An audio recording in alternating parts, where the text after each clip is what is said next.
you're not doing anything wrong. That's the part that confuses you.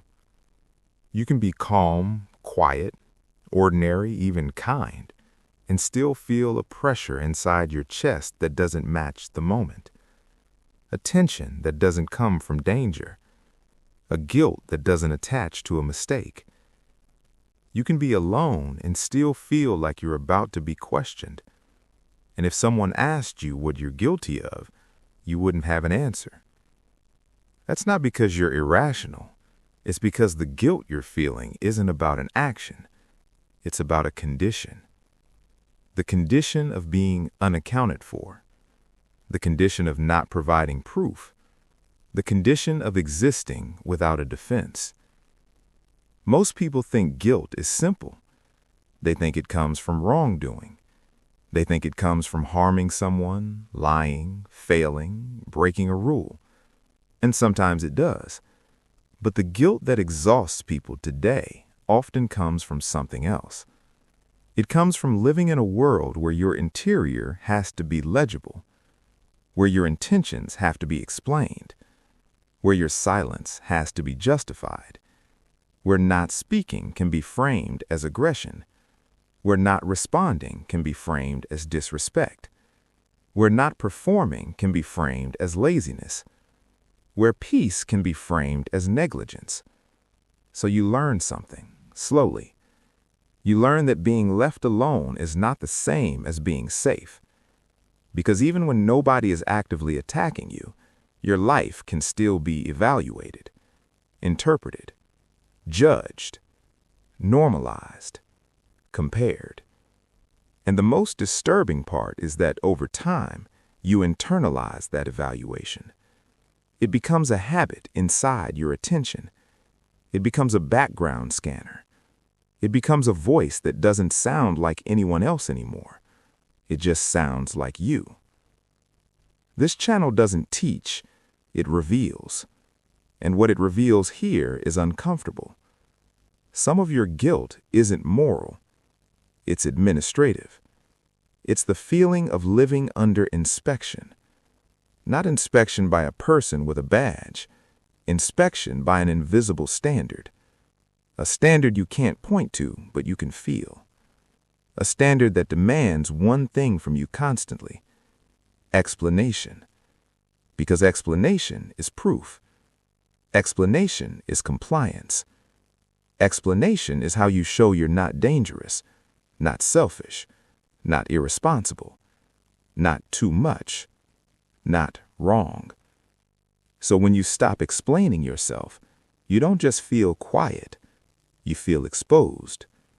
And exposure triggers guilt, because guilt is the sensation that pulls you back into the safe shape. The safe shape is accountable. The safe shape is readable. The safe shape is harmless. The safe shape is acceptable. Let's make this real. Think of how you respond when someone asks you a simple question. Where were you? What happened? Why didn't you answer? Why did you do that? Even when the tone is neutral, your body reacts. You feel a rush of urgency to clarify, to soften, to add context, to prevent the wrong interpretation. And you might tell yourself you just don't want conflict. You might tell yourself you just want to be understood. But if you look closer, you'll see something else. You want to be safe from judgment. You want to remove the possibility that your behavior could be framed as something morally wrong. Because once your behavior is framed, it sticks. It becomes an identity. You're not someone who didn't answer. You're someone who doesn't care. You're not someone who needed space. You're someone who's cold. You're not someone who set a boundary. You're someone who is selfish. So you explain. You explain before you're accused. You explain before you're misunderstood. You explain before the story hardens. And that explains something else too. Why you feel guilty in silence. Because silence is where the story can form without you controlling it. Silence is where other people can narrate you. Silence is where you lose control of the gaze. And if you've been trained to survive by managing perception, silence feels dangerous. So you fill it. You apologize, you justify, you over-clarify, you soften your needs into something more digestible. You make your boundary sound like it's temporary. You make your no sound like it's negotiable. Because you're not just communicating, you're preventing punishment. And punishment is not always overt. Sometimes punishment is subtle. A tone shift, a withdrawal, a coldness, a label, a small humiliation, a passive-aggressive comment that makes you feel ridiculous for having needs. A moment where you realize your place is conditional.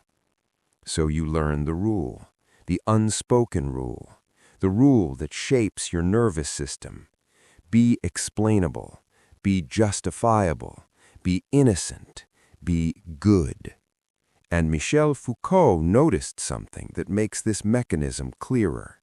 He noticed that power doesn't always operate through violence. It often operates through visibility, through observation, through making people feel like they can be assessed at any moment. And when people feel accessible, they begin to regulate themselves.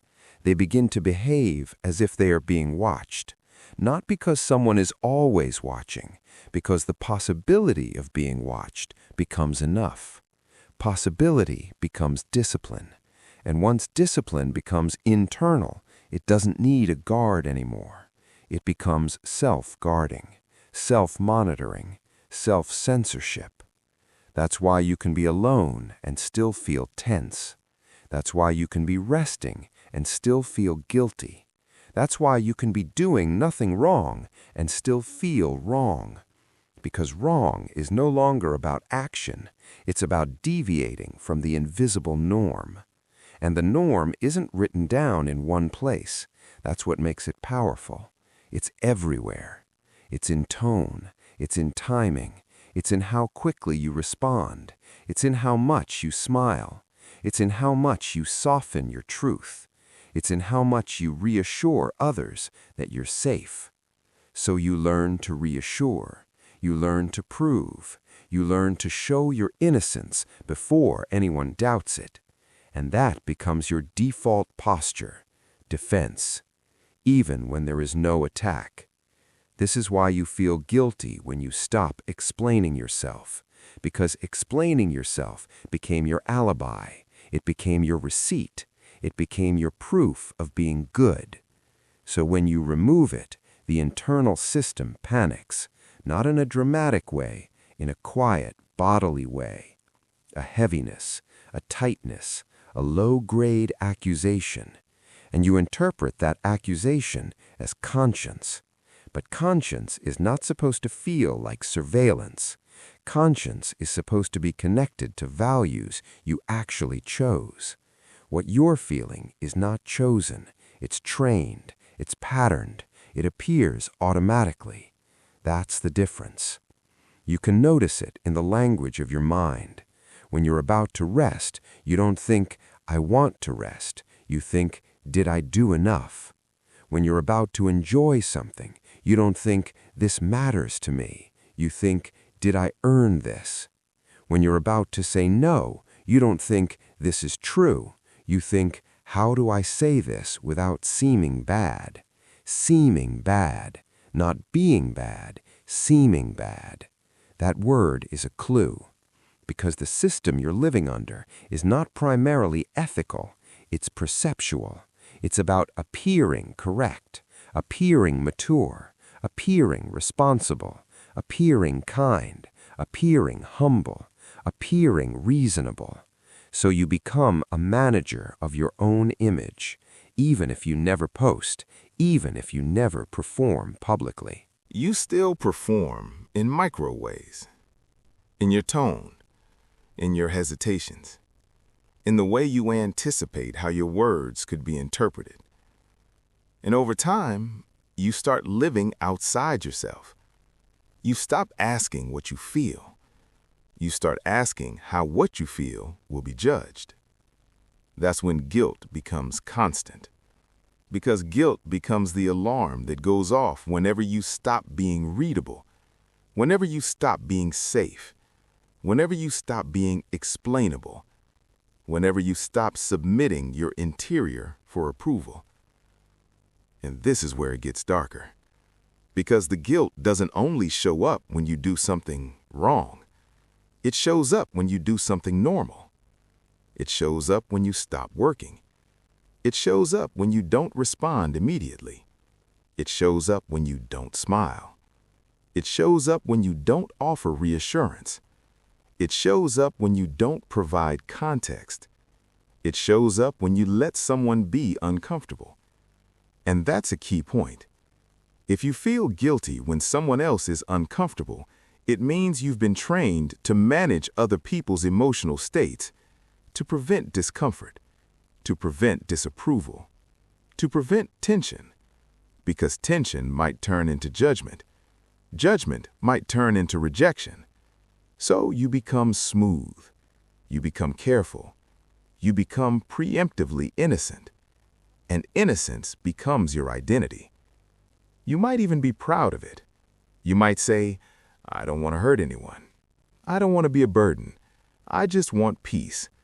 But if peace requires constant self-erasure, it's not peace. It's compliance. And compliance has a specific taste. It tastes like exhaustion. Because there is no end to it. You can always explain more. You can always soften more. You can always add more context. You can always apologize more. You can always prove more. And the system inside you will always say it's not enough. Because the system is not looking for truth. It's looking for safety.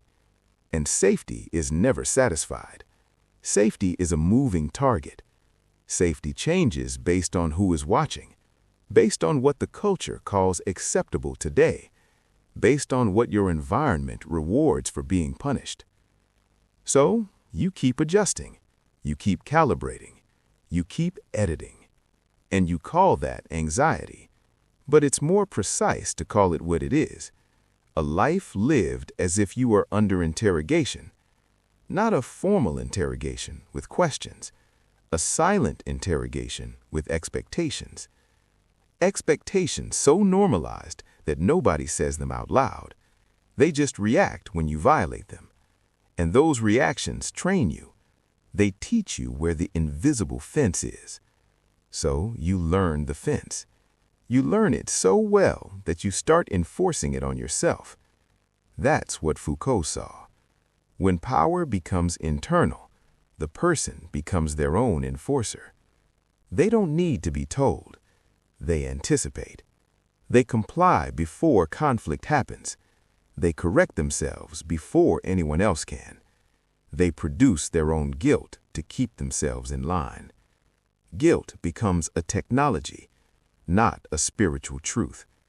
A technology that makes you govern yourself, quietly, efficiently, constantly.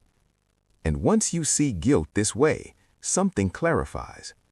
You realize why the guilt shows up most intensely when you do something that should be neutral, like resting, like being quiet, like not responding, like taking time, like not making yourself available. Because those things remove visibility. They remove immediate proof of goodness. They remove the performance of compliance. And when visibility is removed, the system inside you becomes suspicious. It says, if nobody can see you being good, are you still good? That's how deep it goes. It makes goodness dependent on observation. And observation is not love. Observation is not intimacy. Observation is measurement. So you start measuring yourself. You measure your productivity. You measure your politeness. You measure your responsiveness. You measure your emotional tone. You measure your generosity. You measure your patience. You measure your maturity. And what happens to a human being when they live measured? They become tense. Because measurement implies evaluation, and evaluation implies potential punishment, even if the punishment is just losing someone's approval. Losing approval can feel like losing oxygen. So you keep supplying evidence, you keep explaining, you keep proving, you keep apologizing, you keep managing. And the tragedy is that people around you may never know you're doing this. They may think you're naturally composed, naturally kind, naturally responsible, naturally easy. They may admire you. They may rely on you. They may call you strong. And you may even start to identify with it. You may start to fear what happens if you stop. Because if you stop, you lose the identity that keeps you safe. You lose the role. You lose the familiar mechanism. And the guilt appears as a warning sign, not because you're immoral, because you're breaking a conditioning loop. The loop is simple. Perform innocence, feel safe. Stop performing, feel guilt. So guilt is the hook. Guilt is what pulls you back into performance. And this is why just stop caring doesn't work, because the guilt is not an idea you can argue with. It's a bodily response. It's a learned consequence. It's the nervous system saying danger. Not because danger is present, because danger was present before, when you didn't explain, when you didn't soften, when you didn't perform. So the body remembers. The body doesn't care about your logic. It cares about the pattern that kept you safe. So you keep explaining. You keep apologizing. You keep trying to be uncriticizable. And you get more exhausted, because being uncriticizable is impossible. Someone will always interpret you wrong. Someone will always react unpredictably. Someone will always make their discomfort your responsibility. And if your identity depends on preventing that, you will never rest. You will never feel clean. You will never feel finished, because the job never ends. The job is manage perception, manage judgment, manage the gaze. And here's the uncomfortable part. Sometimes you are not even managing real people. You are managing imagined people. You are managing the hypothetical interpretation. You are managing the story someone could tell about you. You are managing the possibility of being framed. And that means the prison is no longer social. It's psychological. It travels with you. So you can be alone and still feel guilty. Guilty for being offline. Guilty for not answering. Guilty for not achieving. Guilty for not improving. Guilty for not being useful. Guilty for resting. Guilty for having no explanation. And if you try to sit in that guilt, it becomes clearer what it wants. It wants you to move. It wants you to prove. It wants you to produce evidence again, evidence that you are acceptable. Because acceptance has been tied to behavior for so long that acceptance now feels conditional by default, even in safe places, even with safe people, even in solitude. That's what internalization does. It makes the old condition feel like reality everywhere. And the worst part is that the system will try to call itself morality. It will say, this is just being a good person. It will say, this is just being responsible. It will say, this is just caring. But caring doesn't require self-erasure. Responsibility doesn't require constant explanation. Goodness doesn't require living under interrogation. Those are not virtues. They are control mechanisms disguised as virtues. And Foucault would say that disguise is not accidental. Power survives best when it calls itself normal, when it calls itself maturity, when it calls itself virtue. So you protect it, you defend it, you fear losing it. Because if you lose it, you fear becoming bad. But bad here doesn't mean harmful. It means unapproved. It means unmanageable. It means unpredictable. It means outside the norm. And being outside the norm can be dangerous in a world that punishes difference through subtle exclusion. So again, the villain is not you. The villain is the system that taught you to equate silence with guilt, that taught you to equate calm with suspicion, that taught you to equate boundaries with cruelty, that taught you to equate rest with laziness, that taught you to not explain with being wrong.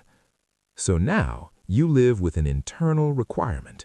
Always be interpretable.